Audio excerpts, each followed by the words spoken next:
June 16th, 300,000 people in Heroes Square, Budapest, to mourn the man who was Prime Minister during the dramatic days of 1956, the symbol of their struggle for freedom. Imre Nagy, hanged as a traitor in '58, was finally laid to rest as a hero. For thousands of Hungarian refugees, it was an emotional homecoming. This is the story of one of them, Szakaly, who came back from London. János Szakaly had served 6 years of a 15-year political prison sentence, escaped during the uprising, and reached the west as the border was closing. Now, after 33 years, he could cross that border as a free man. Until this year, the government told him he would have to serve the rest of his sentence. Only in March was that threat removed. The first part of John's pilgrimage was to visit a man he'd last seen in prison. In a quiet village near the border lives Jozsef Menyhart. According to John, the most courageous man he knows. He decided to stay despite the Soviets, and he hadn't been warned that John was coming.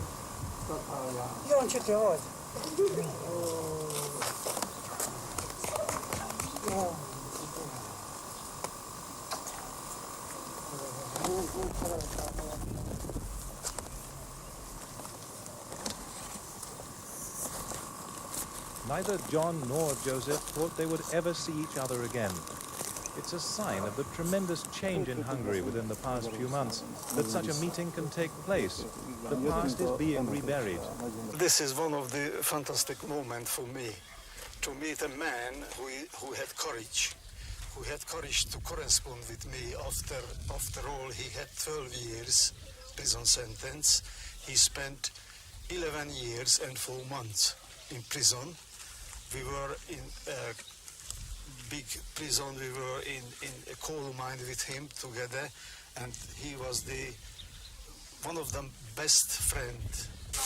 Two friends whose youth was shattered by a political system began to believe there was a chance for freedom.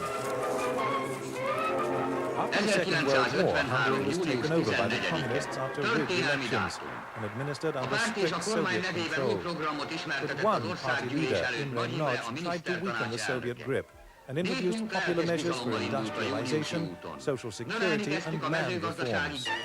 For a time, he lost power to the Stalinists, but became leader again on a wave of popular acclaim in 1956. Hungarians depended on him as the man who would lead them to political and economic freedom. Their dreams ended in the early morning of November the 4th, 1956.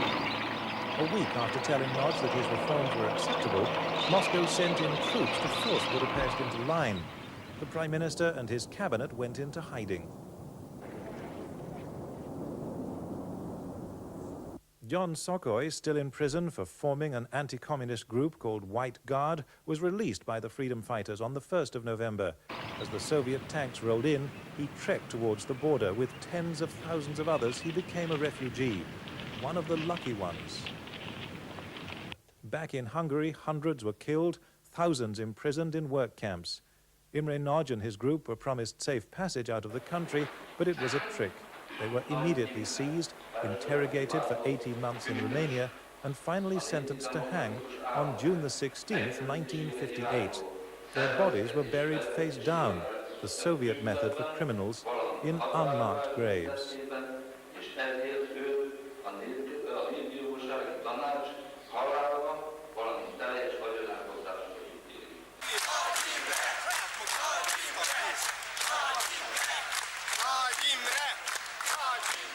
It was an injustice never forgotten. Imre Nagy remained a symbol of freedom, although for 30 years it was forbidden to praise him. 56 was a counter-revolution. Nagy was a traitor. Time caught up with the regime which killed him. The system failed, the economy was a disaster, the people took to the streets again. These demonstrations took place just 1 year ago, filmed by an underground group. They were stopped by riot police.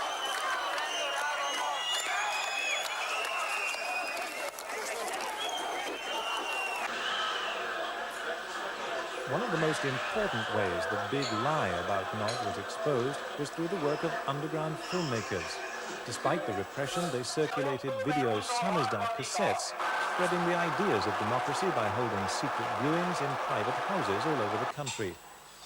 The most famous group was led by this woman, Judit Ember. Her films were banned for many years. She was another person John Szakaly wanted to meet, to find out how real the changes in Hungary are. How much censorship is there now, he asked. Well,